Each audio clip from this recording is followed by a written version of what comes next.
Hi everyone. This is a new session for CBSE 10th students and those who are preparing for English examination. And I think it will be helpful for them. നമുക്ക് തുടങ്ങിയാലോ? നമുക്ക് പിന്നെന്ന് തുടങ്ങാം.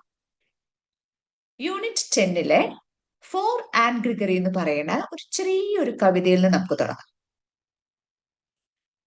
Four and Gregory എന്ന് പറയുമ്പോ തന്നെ അതിലൊരു പ്രണയത്തിന്റെ ഒരു മണമല്ലേ ഉണ്ട്. പക്ഷെ നമ്മൾ വിചാരിക്കുന്ന പോലെ സാധാരണ പഞ്ചാരടിയല്ല അത് കേട്ടോ. അവരിങ്ങനെ സംസാരിച്ച് ജീവിതത്തിന്റെ ആ ഒരു എന്താ പറയാ ഏറ്റവും ഉയർന്ന ഒരു സത്തയിലേക്കാണ് അവരെത്തുന്നത്. The reality of the life. ഇവിടെ it's a conversation between the lovers. Normally boys ആണ് ആദ്യം. ഇപ്പൊ ബോയ്സ് ഒന്നും അല്ല, ഗേൾസും പ്രപ്പോസ് ചെയ്യാറുണ്ട്. നമ്മുടെ പോയിട്രിയില് പ്രപ്പോസ് ചെയ്യുന്നത് ബോയ് ആണ്. അവൻ അവന്റെ പഞ്ചാര വാക്കുകൾ കൊണ്ട് തന്നെയാണ് പ്രപ്പോസ് ചെയ്യുക അല്ലെ. അവൻ പറഞ്ഞു, nobody will be desperate if they see you.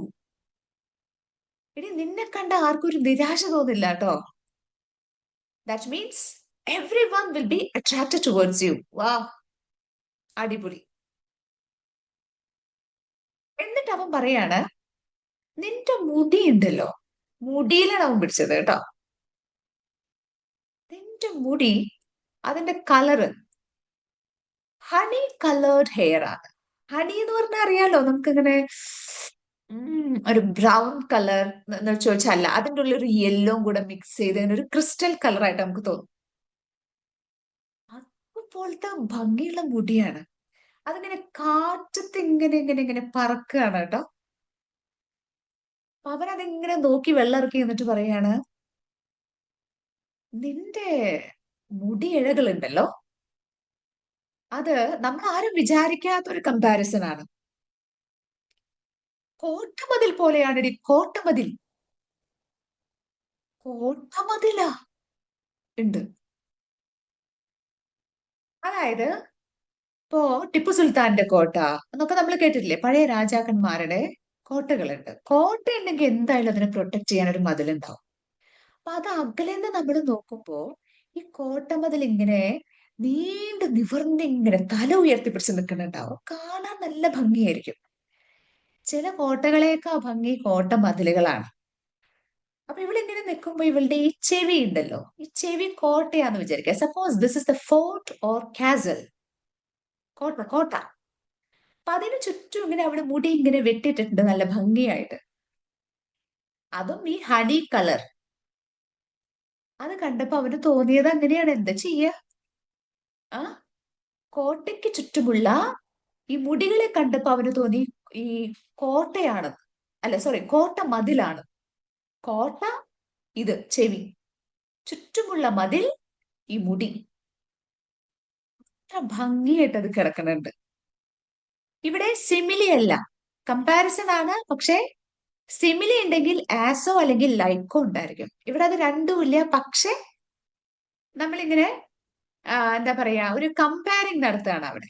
അതുപോലെ ഇതുപോലെ എന്ന് പറയുക. ആസും ലൈക്കും ഇല്ലാണ്ട് പറയുമ്പോൾ അത് മെറ്റഫർ. അപ്പൊ പോയിട്ട് നല്ലൊരു മെറ്റഫർ ആണ് ഇവിടെ യൂസ് ചെയ്തിരിക്കുന്നത്. അത് കണ്ടാൽ ആർക്കും ഒരു നിരാശ തോന്നില്ലടി. You are so beautiful my dear lady എന്ന് പറയാ. സാധാരണ പെമ്പിള്ളേർ ഇതൊക്കെ കേട്ട് കഴിഞ്ഞാൽ ആദ്യമൊക്കെ ഒത്തിരി ഗൗരവം കാണിച്ച് പിന്നെ ഓക്കെ ഫ്ലാറ്റ്. ഇവൾ അങ്ങനെയല്ല കേട്ടോ. She is quite different. ഇനി അവളുടെ ഡയലോഗ് ഒന്ന് നോക്ക്. ഓക്കെ, പോയട്രിയില് കോട്ട മതിലിന് റംപാർട്ട് എന്നുള്ളൊരു പേര് കൊടുത്തിട്ടുണ്ട്. RAMPARTS. റാമും പാർട്ടും കൂടെ ചേർന്ന് rampart. It's a new word for us. അത് ചിലപ്പോ എക്സാമിന് ചോദിക്കാം. The comparison. അപ്പൊ നമ്മള് ക്ലാസ്സില് കുട്ടികളെ നോക്കിയിട്ട് പറയും, ദേ ആന വരുന്നുണ്ടാ. ഇതേ പോണു ജിറാഫ്, എടി തോട്ടി ഒക്കെ വിളിക്കാറില്ലേ? അതിന്റെ ഉള്ളിലൂടെ നമ്മൾ പറയേണ്ടത് എന്താ? നീ തോട്ടി പോലെയാണ്, നീ ആനയെ പോലെയാണ് നിന്റെ ശരീരം. പോട കുരങ്ങ എന്ന് പറഞ്ഞ എന്താ അർത്ഥം? നീ കുരങ്ങനെ പോലെയാണ്. കുരങ്ങൻ എന്നല്ല, നീ അതുപോലെയാണ് ഇപ്പൊ നിന്റെ അവസ്ഥ. അതുപോലെ ഇവിടെ ഒരു കമ്പാരിസൺ ഉപയോഗിച്ചിരിക്കുകയാണ്. അതില് സിമിലി എന്ന് പറയുമ്പോ നമ്മള് ലൈക്ക് പോലെ എന്നുള്ള വേർഡ് ഉപയോഗിക്കും, ആസ് പോലെ. ഇവിടെ അതൊന്നും ഇല്ലാണ്ട് കമ്പയർ ചെയ്യുമ്പോൾ നമ്മൾ അതിനെ മെറ്റഫർ എന്ന് പറയും. മെറ്റഫർ. അപ്പൊ നമ്മുടെ പെൺകുട്ടി ഇതൊക്കെ കേട്ടിട്ട് കാന്താ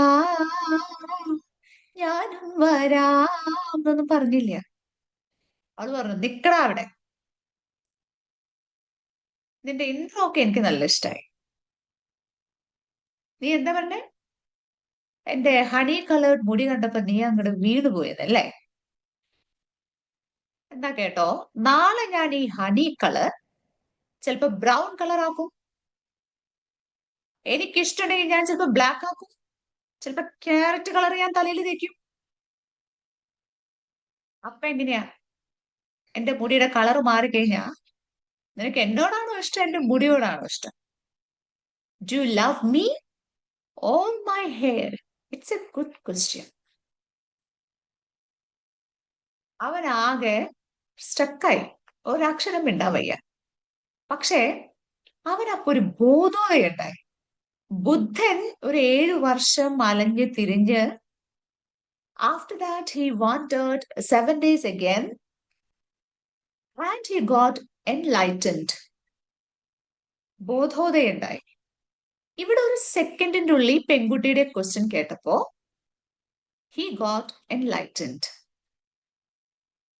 അവങ്ങനെ ആലോചിച്ചിട്ട് പറഞ്ഞു, ശരിയാണല്ലേ, ശരിയാണ്, നീ പറഞ്ഞ ശരിയാണ്. ഞാൻ ഇന്നലെ രാത്രി, yesterday night, I heard one religious man, one wise man speech. ഞാൻ വാർണിച്ചിട്ടിരുന്നൊന്നും അല്ല, പക്ഷെ ഞാൻ ഇങ്ങനെ കേട്ടു, റേഡിയോയിൽ ഇങ്ങനെ പറയുന്നത് കേട്ടു, അല്ലെങ്കിൽ ടെലിവിഷനിൽ ഇങ്ങനെ പറയുന്നത് കേട്ടു. എന്താ പറയുന്നേ? പെൺകുട്ടി ചോദിച്ചു. നത്തിങ്. ദ റിലീജിയസ് മാൻ എന്ന് പറയുന്നത് റിലീജിയൻ എന്നുള്ള അർത്ഥത്തിലല്ല, quite experienced man, a wise man. And he said that only God can love we people completely. ഈ പെൺകുട്ടി ഒന്ന് നോക്കി. ഏ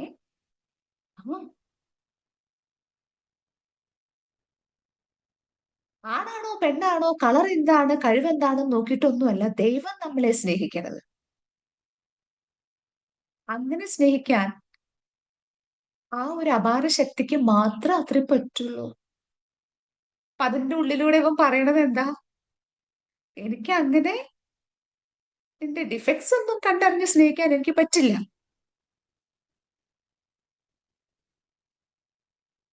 അത് കേട്ടപ്പോ പെൺകുട്ടിക്ക് ഒരു പക്ഷേ ചിലപ്പോ എന്തെങ്കിലും ഒരു ഇഷ്ടം ഉണ്ടെങ്കിൽ അത് കേട്ടപ്പോഴായിരിക്കും ചിലപ്പോ തോന്നിയിട്ടുണ്ടാവുക. എനിക്ക് അങ്ങനെ തോന്നുന്നു കേട്ടോ. നിനക്ക് തോന്നിയോ? എനിക്കറിയില്ല. But I feel that because now he is also thinking in a practical way.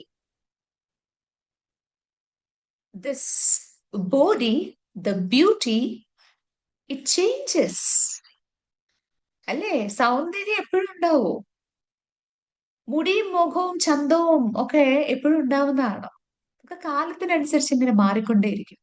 പക്ഷേ യഥാർത്ഥത്തിലുള്ള സ്നേഹം എന്നൊന്നുണ്ടെങ്കിൽ അതിന് മാറ്റം വരില്ല. എന്ത് വേണേലും മാറിക്കോട്ടെ, ബട്ട് ഐ ലവ് ഹർ അല്ലെങ്കിൽ ഐ ലവ് ഹിം. അവിടെ കണ്ടും മൂക്കും നാക്കും നോക്കിയിട്ടല്ല, എല്ലാ ഡിഫക്ട്സും ആക്സെപ്റ്റ് ചെയ്തിട്ട് സ്നേഹിക്കാൻ കഴിയുന്ന അവസ്ഥ, that is called real love.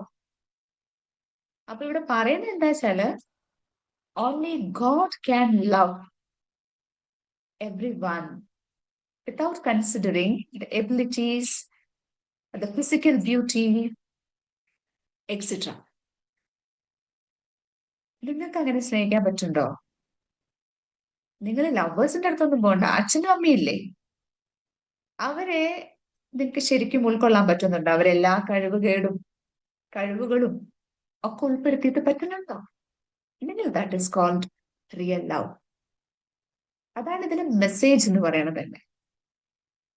Have you got the poetry?